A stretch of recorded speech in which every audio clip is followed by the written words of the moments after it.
Balai Besar Taman Nasional Bukit Barisan Selatan atau TNBBS mengajak masyarakat Provinsi Lampung untuk menjaga kelestarian kawasan konservasi di Bumi Jurai. Puncak pelaksanaan Hari Konservasi Alam Nasional di Lampung kita pusatkan di Purwadipura dengan mengundang. Kemudian kita berharap dari kegiatan ini bagaimana kita memperkenalkan TNBBS sebagai kawasan konservasi yang harus kita lindungi.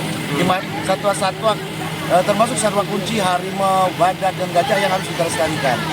Harap seperti di awal tadi saya bicarakan, masyarakat memahami dari berita-berita yang ada bahwa bagaimana kita menjaga kelestarian daripada kawasan konservasi ini, yaitu Taman Nasional Bukit Barisan Selatan yang merupakan kawasan tapak warisan dunia.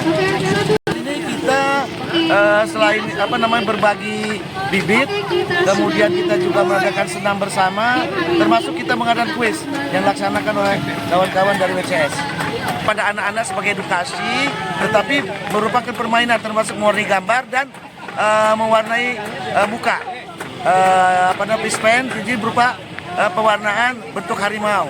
Rata-rata anak-anak